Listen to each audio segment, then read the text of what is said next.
I'm Loki Karuna, and this is TRILLOQUY. Happy Friday, February 16th. And sorry that I couldn't join you last week. I've been spread a little thin. I'm gonna be honest with you. Really grateful for all of the folks I've been honored to collaborate with lately. Shout out to the National Flute Association. Shout out to the Black Orchestral Network doing some stuff over there. Shout out to Yale University and my contact, Dr. Albert Lee. All sorts of stuff going on. So, and of course, all of myself with the American Composers Orchestra. So sorry that I couldn't join you last week, but so glad to be back with you here this week for the TRILLOQUY podcast. Shout out to the longtime listeners and longtime supporters. This show is only possible with your help. Thank you so much for your continued support. If this is your first time to the TRILLOQUY podcast, TRILLOQUY is a show built to decolonize this idea of classical music. So each week I come and feature an interview with a mover and a shaker in the field, all toward that larger goal of broadening our ideas and our perspectives and the conversations adjoined to this idea of classical music or so-called classical music. For more information on the show, to check out past opuses, to learn about some of the folks who have made it possible and to contribute to the cause, visit the website, TRILLOQUY.org. This is another special week on the TRILLOQUY podcast. I, have been feeling some of life's challenges. That another reason why I couldn't join you last week. So I invited my dear friend Johnathan Gibbs. Johnathan is back to talk with me about life, about this industry and what we're fighting, but also offer some of his own updates as a recent member of the Dessoff Choirs. So a little bit of music to feature today, some really great conversation, and a really great example of what it looks like for me to just, turn on the microphones and engage conversation with folks whose company and opinions and values that I really appreciate. So we also, at the end of this conversation, sort of get into some of, again, my challenges. I'm a little vulnerable in this week's TRILLOQUY with Jonathan's help. So really glad to offer that to you. And at the very end of this opus, you will hear Johnathan and I promo a show called The Boys Are Black in Town. So so keep an eye out for the latest episode of my latest project with Johnathan. That'll probably be out, maybe in a week or so. We'll see how his production goes. But keep an eye on that. There'll be links in the description to, all of the things that y'all are connected to. But in the meantime, hope y'all enjoy this special opus 230 of the TRILLOQUY podcast, featuring dialogue between myself and the one and only Johnathan Gibbs. Hope you enjoy. So go ahead. Sorry. Go ahead. I was just going to say, is it a thing that people teach you how to drink as you grow up? What you mean? Because nobody ever taught me how to drink.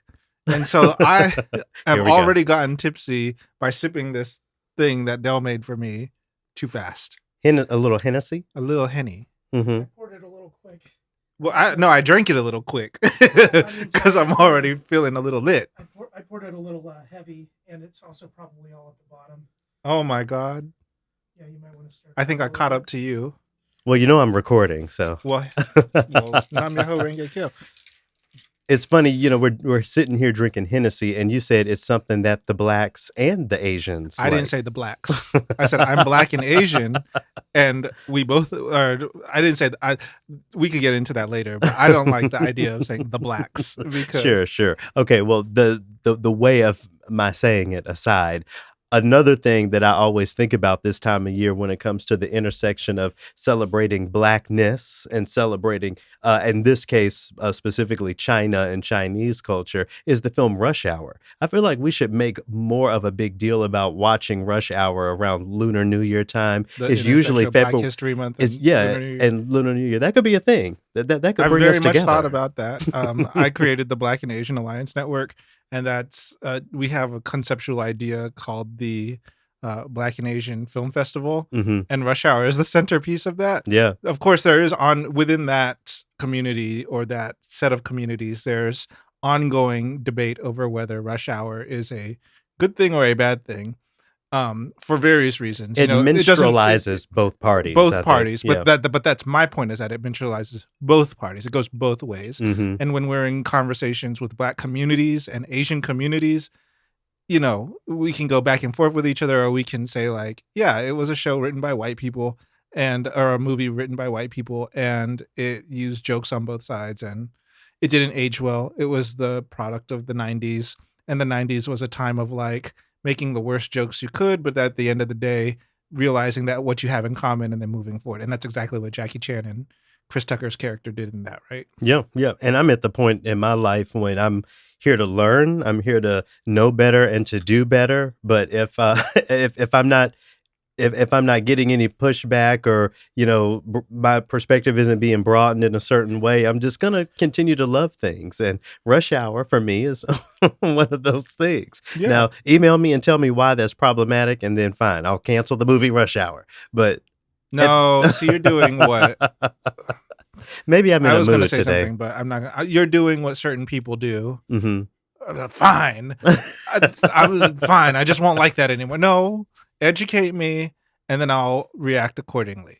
How about that? Okay. All right. Well, one of the things that I guess some people say, fine, I'll just cancel it, to me, is every time I bring up Handel. And I actually haven't been talking about him for a while. It randomly last time I was comes here, up. we talked about him. Well, that's the thing. It's something that always comes up when I'm talking to other folks, but I'm not actively thinking about this white man. Listen, I don't, you know, sing the Messiah, whistle it when I'm doing clothes or all that. But hallelujah, we were doing clothes and stuff. That's some but anyway, my white Jesus stuff. my way of segueing into a conversation that you wanted to bring up about Handel. I guess you have recently been re-engaged with the slave stock owner himself. Well, it is Black History Month, and at the Met. So you're newer than I am. I've been here 12 years. But I'm just now getting back into like the art scene and like the shall we call it elevated experience, high classical circle spheres,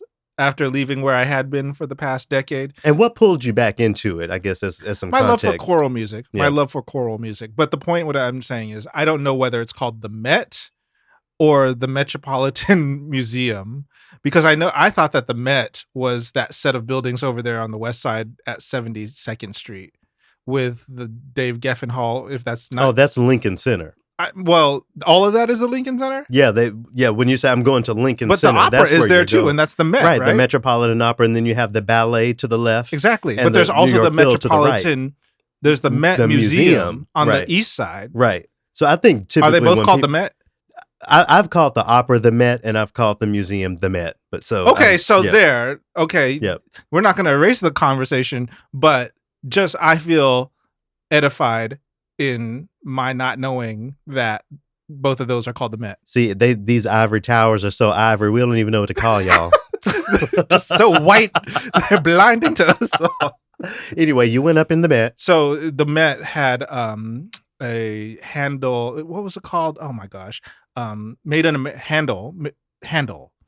Picture it, Handel, made in America. Oh my goodness! And I think your colleague was the host from WQXR. Okay, yeah. Shout out to Terrence McKnight. Yeah, and it was kind of like a combination of I guess history of Black folk in America and Black music, so a lot of Negro spirituals, and I was proud to be able to sit in that. I was at the dress rehearsal, yeah, because Malcolm Merriweather is a choral director and plays harpsichord, and so we got Dessoff Choirs members. Which announcement? I am in the Dessoff Choirs. Yeah, now. we'll talk about that in a minute.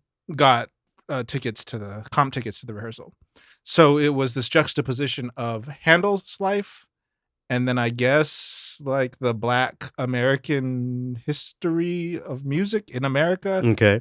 All I know is that I was sitting there, and anytime they sang a spiritual, I knew exactly the arrangement. I was like, oh, okay.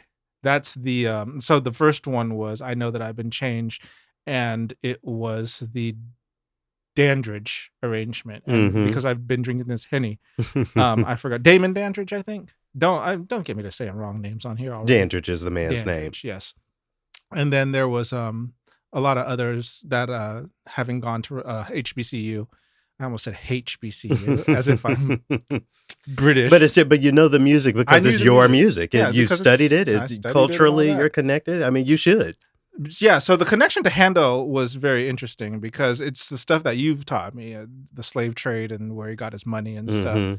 And I guess the message ultimately was that Handel, through his connection to the divine, had a change of heart after he had a stroke and gave all his money that he made to children's hospitals or something, or orphanages. Okay, so you're telling me that I need to applaud Handel because he took all the money that he made from Black atrocity and he gave that to a whole bunch of little white babies, and now all is good and all is done. It might have not been white babies in those orphanages. Maybe it was like immigrant babies or Romani babies. You don't know. Maybe it's who was the ones that was being. Well, maybe we just need to fact check this, but we love to redeem the slaver. We love to redeem the colonizer. True. I will not argue with you on that. But okay, so they did. But some I enjoyed the program. It was neat. So I had Handel, but also spirituals. Yeah, you're saying. It was more like everybody was Black. First of all. Oh, okay. So this goes back to the last conversation that we had of like, are you supporting a white institution with Black music or a Black institution that does white music? This was like literally the combination of both. Yeah. But it was at the Met, so museum. Sometimes it feels like. And I used to talk about this with Scott. Shout out to Scott. Hey, Scott. Why the Black music needs to be accompanied in the space by one of these so-called war horses. Again, it's like we're going to let the Negro music in as long as Beethoven thinks it's okay, as long as Handel thinks it's okay, so they can be on the same program, so you're good here. But if Handel wasn't here, get your Negro ass out of here. You know, that's how it feels to me when these spirituals have to always come with the other thing. Admittedly, I was up there thinking like, this probably would have been a really great thing without Handel at all. Like, it would have been a great program regardless. So, yeah, I think I need to. This is just me off the dome, like recalling this thing and my initial thoughts. I'm sure maybe there would have been program notes that further, expound upon why this combination. Yeah. So, but those were just my general thoughts on that, and it really rang. I had invited you to this, but you're a busy person. You are very busy, especially if you're talking about Handel. I probably will always have something else to do. See, this is why if roll the tape back to the last episode where I didn't even tell you about Elijah because I knew you would not come, and then you were like, "Well, you should have told me anyway. We would have met you afterwards." But that's Mendelssohn. Correct. Okay, but to me they're all the same. Sorry to say it. Well, for the sake of Black History Month, I wonder if you'll talk about some of your history with not just singing the music, but studying the music. I remember you were one of the first people that I can remember really talking about the Negro spiritual as early music, as, this vernacular music. It's so easy. At least it was easy for me to write it off in my colonized, so-called conservatory trained mind as just folk music, something that used to be sang, as opposed to something that has performance practice around it, something that needs to be upheld to the same degree we hold up these, European motets and all that stuff. Again, considering your proximity as a singer, it's different for instrumentalists, but as a singer, that's what y'all do. That's the juice of it. That's the core of it. Sorry, what's the question though? The question is, can you talk a little bit about your engagement with it as a field of study and not just something that you've done over the years in church or here and there? I mean, it's surprising to me, first of all, in all of that, to hear you say, even back then, what was this, like 2008? Back around that time, that so we are both from Memphis, a very Black city, grew up in Blackness. You really didn't know that, like, spirituals were more than just quote unquote the world music, how they like to classify and like their Well, word practices. Because you grew up in a church, right, but that's saying this. but through what context would I have studied this music? It's not like they cover it in music Life. theory. It's not like they covered in music theory courses. We're not playing the music in orchestra or that you sort of just know thing. It's not this. included in Well, music okay, history. so Like I'll- there was no way. Okay, I'll say this. I will say this. I went to an HBCU, Rust College, Hmm. in Holly Springs, Mississippi. And a lot of the student population is either from Mississippi or Chicago. There's a very tight connection. Yeah, shout out to Megan Oglesby. Yes. Shout out to you. And many others. She was in my class.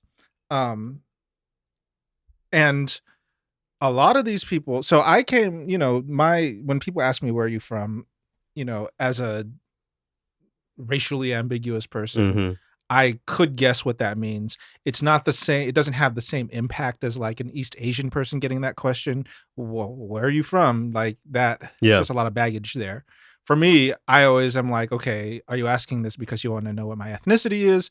Or are you just generally, you want to know, blah, blah, blah. Anyway, I say all this to say that even growing up in Mississippi and having been all over the place in other places, I also was very ignorant to like Negro spirituals going into my freshman year of college.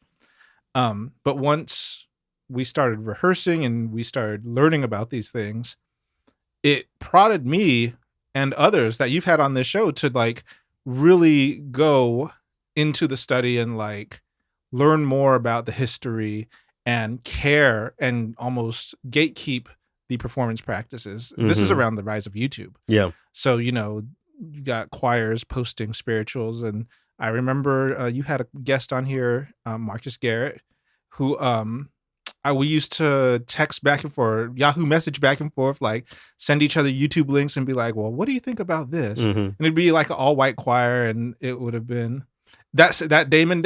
I hope his name is Damon Dandridge. I'm saying the Dandridge. I know I've been changed. Yeah. But it's all white, and I never had a problem with white people singing spirituals. But like altering the score to like include a bunch of runs in the beginning. It's like, and I just remember To sort of blackify it, is that what Blackifying you're it. saying? Yeah. and I remember conversations of us being like, no, this is not cool. But of course, we were students back then, Hmm. and now we are adults, and some of us are professors, and and run the shows and are in organizations and But old what? enough to be But what corrupt. about the black people who blackify the music? Because we will blackify a piece of music.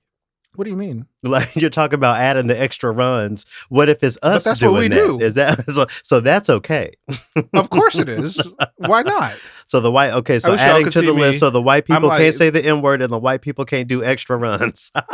They could do extra runs if they want to. It should be done well, though. Okay. Oh, but okay. within the context of a spiritual, Mhm. they wasn't running up and down like Kim Burrell. Right, that's true. It's I right. don't know it's why a- I said her, but that's the thing. That's back to my original. that's the point, though, question. because black Right, music it is a not historic. just those things. That's what I'm No, saying. black music is not.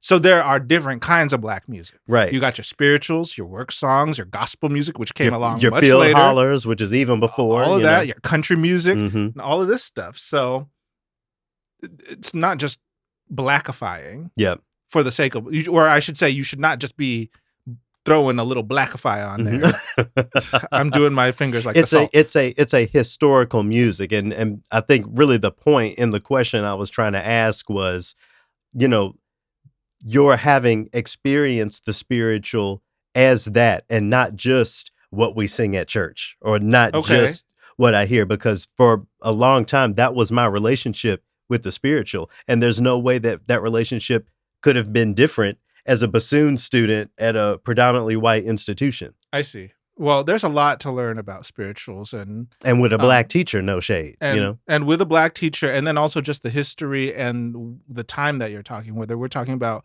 when they were just the field songs out there, or when we're talking about when HBCUs adopted them and used them on their tours in order to attract white money to go Mhm. back to the institutions. Mhm. HBCU, historically black college universities, have a long history, starting with Fisk, sending their choirs out up until I was an undergrad, and probably still do, sending their choirs out singing spirituals so that white folks would be like, oh, wow, look at them. They're singing the thing. Like, I'd never put the two and two together. But again, with the rise of YouTube, I used to find a lot of spirituals being sung by choirs in different European countries. And it wasn't like a one-time thing. It was like an over and over thing. And I'm like, oh, because they really like that. I used to go to Mississippi Boulevard Christian Church in downtown Memphis. Mm-hmm. And every week, like they had tourists come every week that they had enough where they had a special section for them because they were the type of people that would come in, stay for the choir stuff, and then leave. And then apparently that's the same thing that they do up here in Harlem at really? Abyssinian. So they reserve the back row pews so that people can come in and look. And I never imagined the church that I grew up had to go, grow up, wake up on Sunday morning, have to be a thing that people wanted to go to just observe and then leave. Yeah. Yeah. Because they were not familiar with that.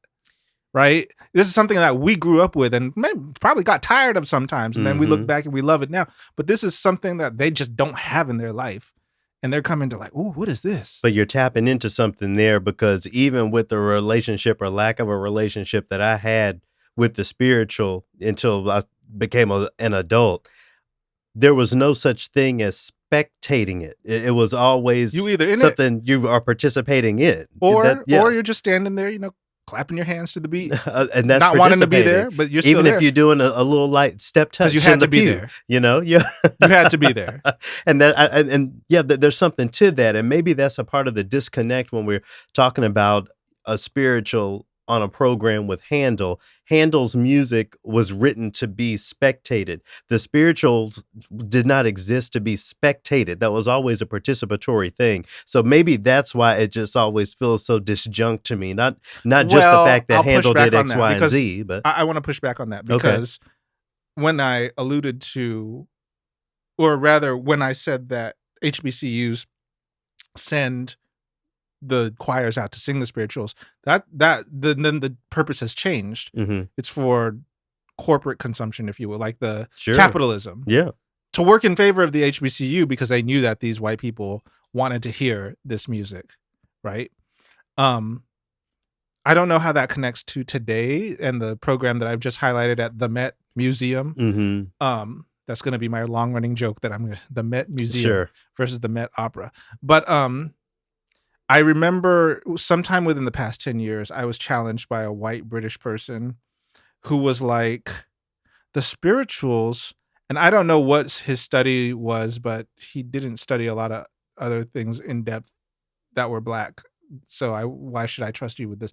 So like, if I can't trust you to study this other thing that I've called you out on, then why should I trust your opinion on Negro spirituals? But his feeling was, this is like a Black American thing. Why should it be watered down into classical singing for white consumption?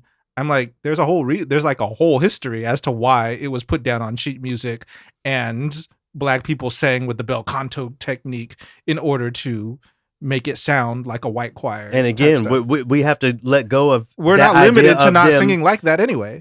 And them owning that word classical or creating exclusivity around that word classical. The spiritual is classical music. I'll tell you this. After my first semester at Rest, the holiday concert or Christmas concert, because it's a Methodist church or Methodist school. Some of my people from the county in Mississippi that I grew up in came to see it. Mm-hmm. And afterwards, one of the people from my church, leader in the church, is like, Johnathan, good job. Y'all sounded really good. I didn't know Black people could sing like that. Mm. And I was like, what do you mean? He was like, like opera. I was like, well, this was not an opera. This was a Christmas concert. And we did sing Hallelujah Chorus. And other people did sing from the oratorio Handel. And of course, that was me being fucking bougie, using all those words. See, as if he would know what an oratorio was, but maybe he did. I don't know. We're just all products of this system, looking down on people and stuff. I talked about that last time. I was in my era of like, oh no, I don't like gospel music.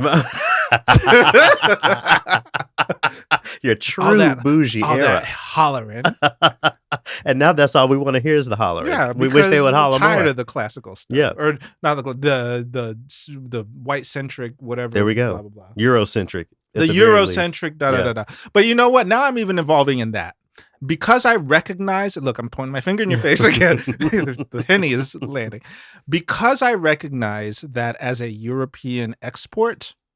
Now, and I talk like I've just been all over the world just because I went to Japan one time. But but now I can appreciate it as being a European export, and I can and seeing how other people also like it. Especially again, last time I was here, I was like, even Japan, all the way over there, they like European music, but they like it because it's that thing over there. Right. And maybe some of their schools, or maybe all of music all over the world, is dominated by their learning structure or whatever. We're not going to get away from that, I think. But I'm able to look at it as like choral singing and this beautiful like sound and the tuning and stuff.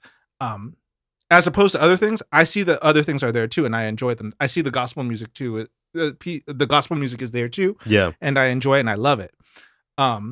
Now I can appreciate it a little more. The problem for me is that it's still centered. It's still thought of as like the dominant or the supreme thing, the thing that we should all. And I'm like, no, I just don't see it. And again, systemically, go to any college, university, certainly conservatory, and get a degree in music education. Okay, that's just about as general as you can get outside of the specializations of majoring in bassoon, like I did. So music education, what is going to be centered? You can have a doctorate, you can have an EDD in music education and not know, The Secret Life of Plants by Stevie Wonder. Like, there's just such a depth of music that's out there, and in the practice of it, again, what we're talking about before, performance practice, we are centering the European tradition. Here's a question for you in that same vein.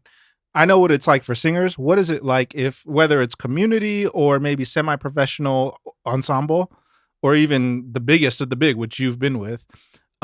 What's the criteria for your audition pieces, if there even is an audition piece, or do they issue it? So with singers, it's like you have to bring two pieces, one that's classical and then one that's it's like two pieces, and it's always like European.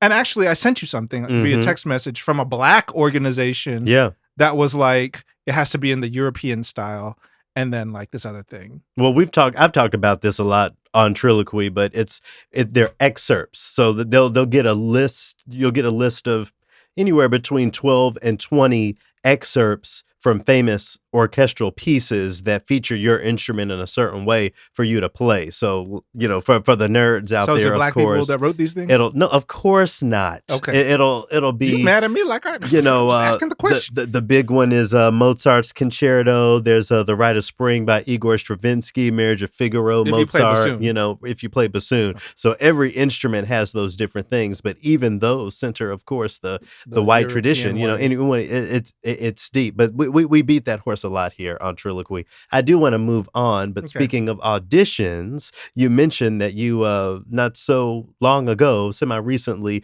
auditioned for the Dessoff Choirs, and now you're a member. I wonder if you'll talk about that process. What was that audition like? Oh, yeah. Shortly after that, the last time I was here when the Elijah happened, I was like, oh, yeah, that was beautiful. Like, great. Beautiful gowns. Wait, no. That means that, okay, for all those that don't know, beautiful gowns, if you hear that, means that you did not sing well. If you know, you know. Okay. It's Black History Month. So anyway, the audition was really great. Where they rehearse, which I'm not going to disclose because I don't know, people might show up or whatever. Sure. But it's a beautiful hall.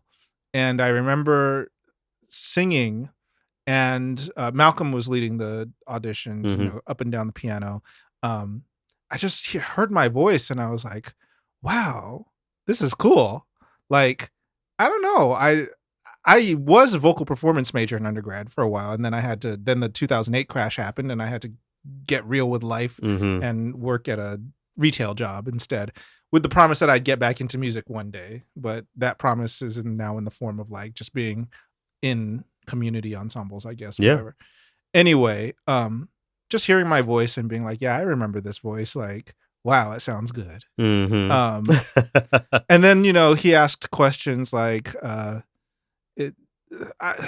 remember there was like this one exercise where he's like playing up in like 4 notes and I had to sing them back. But where I was kind of and for those of the nerds out there, you're going to be like, why is he impressed with himself on this? But like, he would play chords and be like major, minor, diminished, or augmented. And I like immediately, like back to back, just doing them. I was like, afterwards, I was like, wait, how did I know that? Like, why did I just know that? But it's because I was at one time a big music geek and like just studying. And so that sticks with you, I guess. It's like riding a bike. Got in, it was put my brain to work. And first rehearsal back from the holiday weekend, and Malcolm's pointing at people, 4 people. Come on, let's go. Ain't nobody seen this music before, and we're sight reading. Well, and so we've had this conversation before, because you will shade choir people, and you'll text me during rehearsals that you're having, talk about, why is it that whenever we have to go over something, it's the choir's fault? And I'm like, well, I don't know what choir you're working with, but there are choirs out there that people know how to read the music. It's plenty of time when it be the orchestra fault. It's been many times where it's been my fault. So. Well, let it be known here today, because for the time that I've known you, you've always shaded singers. We've had this back and forth about. See, this was before my decolonization. I was wearing shirt socks back then, for goodness sake. Okay. But anyway, so you got in the choir. What are y'all singing? Because we can sit here and talking about, the black music doesn't need to be accompanied by Handel. What y'all doing? Are y'all centering black music over there? So Valerie Capers is look her up. Because look her up. She wrote a operetta. No. It's a amalgamation of opera and oratorio. Oh, operatorio. Okay. Oh, I like it. For Sojourner Truth. And by the time this comes out, it'll probably have been too late. It's going to be like this coming Saturday. But the interesting thing about this is, if I remember correctly, Malcolm said at the last rehearsal that there were two performances of this in probably 1985 or 1982. Henny right now, so fact check me. Go ahead. But no recordings, and we're gonna make the recording. Oh, wonderful! Of this black woman's operatorio. Oh, I love that. About a black ass thing. When is that happening? The 24th. So I don't know if this is going to be out by then or what, but this will be out. Yeah, so they'll have some time. And just for if you're in New York, and just for clarity, this is an album release or is a concert that's being recorded? It's a concert that's being recorded for, I think, an album release. Okay. Because I'm going to be out of town. You already told me about this. I'm going to be in Minnesota doing something. But anyway, for folks in New York, it'll be on the 24th, and I'll put the information in the description of this. How about that? Cool. I'll put a link in there. I was at Ijoma Oluo's book event. She wrote "So You Want to Talk About Race," and I was telling people there about it, and they seemed very interested. I just think that it's amazing work. It's this idea that, as much as you talk about it on TRILLOQUY, and as much as I talk about it in my life and on social media, I don't want to say like it is what it is, and so we just have to live with it.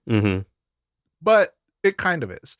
So yes, I am in the Dessoff Choirs. Yes, it is a very white organization. I'm probably the only, maybe 2 other black people are in it. I'm not sure. I would have never guessed that based on what they put out, and that's not shade. Like, I would assume this is a black But that's exactly choir. The point, right? Yeah. Because they do have Malcolm there. Because I'm thinking about Sanctuary Road. He's bringing Margaret Bonds up a lot, and then this, which has never had a recording. So he's doing the work in that way, and I appreciate Malcolm Merriweather for doing that work. I need other people like him. You do this work all the time.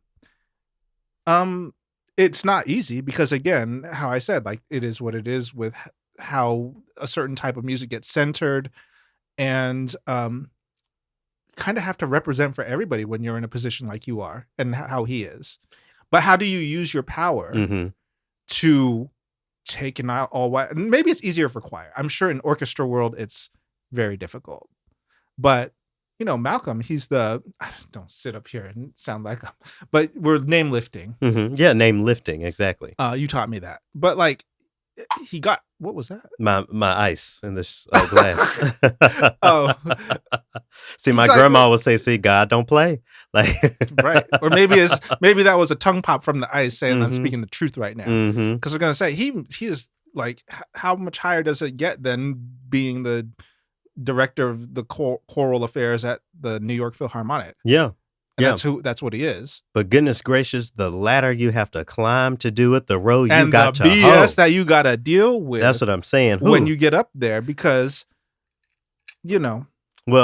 Well, I think that's a good place for part one. So how about, again, we're going to name lift and listen to a little bit of Sanctuary Road, since I did mention that from the Dessoff Choir. Shout out to Malcolm J. Merriweather and everybody over there. A little of this to get us into a triloquy for the week.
And now that I'm looking, it was actually the Oratorio Society of New York Chorus and Orchestra behind that recording of Sanctuary Road, with Malcolm J. Merriweather as one of the featured baritone soloists. So still shout out to Dessoff, but shout out to Malcolm and all the folks involved with that. It's reminding me of Minnesota is very much a choral place. Oh, yes. So, of course, we were in front of the local, I think it's called the One Voice Collective, like a queer choir. There are women centered choirs, youth choirs. It's, shout out to Her Voice Productions. I could name choirs all day. And because we were in a place that was so rich with them, of course, we're going to be at a concert every now and again. So Minnesota really got me back into choral concerts and the choral arts. And so looking forward to seeing one of your shows here in New York. Yeah, I am very happy to be there. The music, the ensemble, as you just heard, amazing. Just me being in rehearsals, we're doing a piece, and forgive me, we're late into the hour. Mm-hmm. But it's like the main chorus, and then we've situated smaller ensemble like in the hallway of the venue. Okay. And it just sounds heavenly. Mm. The music is so good, better than anything I've been in before. Actual choral music. Am I being shady right now? Some choirs that exist here in New York City. Yes. Some can and some cannot. Yes.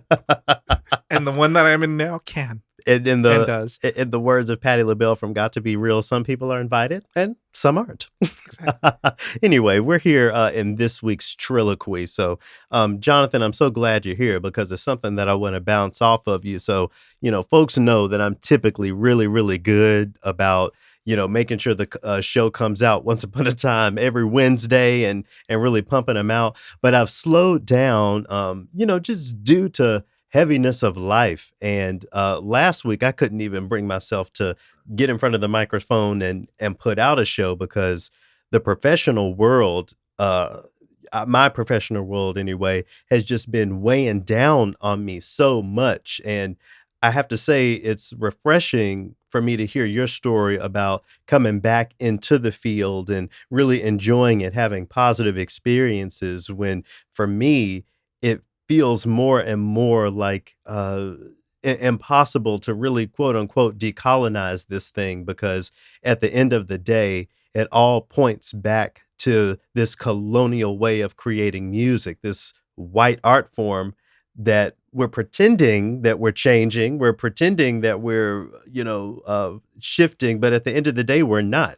We're just making it stronger. We're just fortifying it. And sometimes that leaves me with the feeling, I hate to use the word hopeless. I try never to be hopeless, but sometimes it just feels like you can't beat them, so you might as well join them. And I'm not good at joining them. So it's weighed heavy on my heart. I wonder how you respond to this idea of classical music being too far gone to save, being too far gone to not make it white supremacists are making? Well, when I was in high school, the history teacher, God rest his soul, he passed away when I was in high school. He was a football coach. But he was also the history teacher. So that lets you know where I came from, like the place where the history teacher was also the football Of coach. course. he And you called him coach in class? Coach in class. Yep. He gave us a statistic. I don't know where he got it from, but I've heard it repeated since then many times, that by 2050, do you know where this is going? No. By 2050, the United States will be a majority minority. Oh, okay. Demographic. That I heard that in 2002. Mm-hmm. It's currently 2024. We're like halfway there, and it takes a long time to make these changes. And I don't want to discredit or devalue the significance of that. And South Carolina was and is to this day majority Black. They just had the biggest plantation. That didn't mean the numbers resulted in some sort of liberation, any sort of freedom. What plantation was that? Because my family comes from South Carolina. Well, of course, there wasn't a giant South Carolinian plantation. But my point is, the majority of the population in South Carolina in the antebellum South were enslaved Black people. So them being the majority didn't mean that they were empowered. I see. Just a weird aside, because I was doing Right. the genealogy tree, and I found out why all the men in my family are named John in some form or way. I'm Johnathan, my dad's Johnny, and then my grandpa was John, and then so forth and so on. It's because there's a place called John Island. And it wasn't no Black person owning something called John Island back then. So I was like, and y'all wasn't on vacation. We were not on vacation. But I say all this to say, it takes a long time. And the works that we said, like in the last segment, what you do, you're out here, you're a leader. People look up to you. You have to do it. And I want you to imagine 100 years in the future, when people look back on your podcast and they say, Loki started slowing up on his podcast. He used to do it every week, but these were the signs that he had burnt out. And then he ended the podcast. I want to talk about a white man in the media, or at least YouTube media, named Philip DeFranco. He has been doing his YouTube news show since 2006. Wow. And he often talks about how he almost burnt out, but he's still going strong, at least as of today in 2024. A show every day. Sometimes he switches it up. Sometimes he's doing Monday through Friday, Monday through Thursday, but he's kept at it. Just because this is his job and this is what he does, but he has to mire himself down in the news. He has to do the work. This is your livelihood. It's not my livelihood. End of the day, it's not my livelihood. I can get into it. I don't have to talk to these people. I don't have to play nice. At this point, I'm not playing nice, but I'm not playing mean either. I'm just here to sing the music because it sounds beautiful. I happen to like it. I like other kinds now. I don't look down on others. And I appreciate y'all's little European music. And so I'll sing it too. Black people are so shady, calling stuff little. Your little friend. Oh, I love your little new car. Oh, your little apartment. You still doing those little plays? Yeah. Your little podcast. Right. Anyway, okay, that's encouraging. But that's a different. But mine is definitely a different viewpoint than yours. Yeah, because the thing is, the it's balance, not my life. The push and pull is, oh my gosh, I'm beating the same fucking horse week after week. But you don't know who you're inspiring. But also, the stuff is still the same. And, I'm not going to say no names. We're not going to get too messy on here. We ain't drunk enough. But one of the sort of tipping points, so my relationship with social media is definitely slowing down. So if I post something, especially on Facebook, is either some sort of announcement of something or some just sort of, ingest comment to sort of inspire some conversation or whatever. So anyway, last week, I think I posted something like, listen, we need to decolonize the concert experience. If you want to leave, you shouldn't just be expected to sit there and have something happen to you that you aren't enjoying for the sake of respect of it and the X, Y, and Z. I didn't say all that on the post, but anyway, there are folks who are really married to this idea of classical music, orchestral music having inherent good, that you couldn't possibly call this music, call this tradition colonial because of how good, quote unquote, it's been for society, how good it's been for the West. And when there are people like really sitting in that opinion and being in positions of power and having co-signers, it's like, goodness gracious, we ain't never gonna get there. That's the feeling that just rushes over me when I engage, the pushback to the work that I'm trying to do. I think you have we're both smart people, and I think we both gained the knowledge in at least 2020, if not before, to know to not expect too much from people, especially because of 2020. And when 2020 happened, the Great Reckoning, I was the first one that I know amongst the group that I was in saying, this is not going to last. Like, y'all are, the Gushers and Fruit by the Foot are saying Black Lives Matter. Come Not Fruit on. by the Foot. Fruit by the Foot. And I was like, okay, this will pass. People are just riding the bandwagon. They are. And sure enough, but yeah, that does give a feeling of hopelessness.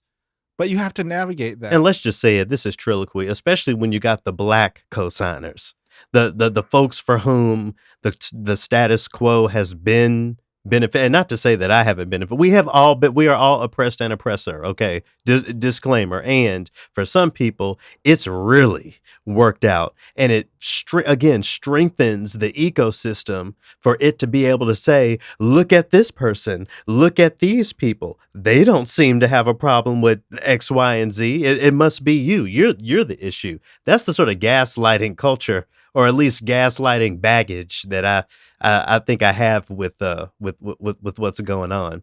But and the other thing is, as you've been pointing to, full time versus doing it just for the love of the music. You seem to have such a more peaceful relationship with this music because you visit it and engage with it on your terms. I can come over and then I can go home. Right. It's not something that but girl, I live here in the Opera House. Bitch. Right. I don't have to be over there all the time. They have to, but you live in it, and we all live in it in some kind of way. Yeah. Again, how I set this up was, I don't want to seem like hopeless, but it kind of is, but it is what it is type thing. And James Baldwin said it best, right? Come on, Black history. To be a Negro in this country and to be relatively conscious is to be in a rage almost all the time. Yeah. Yeah. What can you do? Well, for me, I chant. Get along, chant, drink something. Do what you got. Smoke get your a little paycheck. something. Yeah. Because whether you're in classical music or corporate America, you're part of the system. Yeah. Yeah. And I guess really that's what I'm beginning to look toward. There are so many people who have been talking to me about expanding this message of decolonization outside of classical music, really trying to connect with professionals outside of music, other political thinkers, those sorts of folks. And I think that's also what weighs down, just thinking about music as one of the arenas, one of the Pokemon gyms that has to be conquered. When it's a whole, but when everything is that. But how much do they actually care about it? How much do they actually care about the decolonization? They care enough to learn what decolonization means so that they can talk about it to their friends. And then they can all say, oh, we know this, we know what it is. Oh, it's wrong to go against this. But literally, we're all part of it. And we can all see it because we're the Black people in here. We're the people of color here. We're the marginalized in the situation. We can see, if y'all wanted to make something happen, you would make it happen. Because what is a thing that just happened? I don't even know an actual example, but there are plenty of them. So many of them where people got so mad about something and then it was changed because so many people were outraged. Yeah. Yeah. And again, that's a part of it. All of these concert halls having seasons that straight up center Europe. We should be out in the streets. And if not out in the streets, not giving them our money. That it's that simple. And we can't even do that. But we don't have the power much in that arena, Loki. We don't have the power. If every Black person that was associated with classical music right now decided to pull their dollars, that's the other thing. Oof, goodness gracious! But do they even really have to do it for us? Now we're cooking. Do they even have to do it? Should we just be happy with what they gave us? Should we start our own organization? You're being very quiet, and I don't know why. Maybe it's because you're thinking about, maybe there's efforts that I don't know about, or maybe you're just mulling it over. But I think that would be it. Like, you have to build your own thing. And if I'm already saying something you already know, then stop me. But we have to build our own things. How about we pause there? And this is where we'll pick up on The Boys Are Black in Town. How about you promo that a little? How can folks hear the rest of this conversation? We have started a new podcast that since I was on here last time, and we said looking into 2024. And this one is on video, girl. And this is a video one, so you all can see me pointing my finger at Loki's face for real on YouTube. My YouTube channel is Johnathan, Jonahsahn. And so that's where it currently lives. If we start doing this more often than once a month, we'll probably make like a little website or something. There goes that word "little" again. Like a website. Oh, your little website. You sound like your little Girl Scout cookie. Anyway, we have to build our own things. We'll pick that up on The Boys Are Black in Town. But in the meantime, thanks so much for listening. Really appreciate y'all. And I'm going to keep fighting and see y'all here next week. So until then, peace.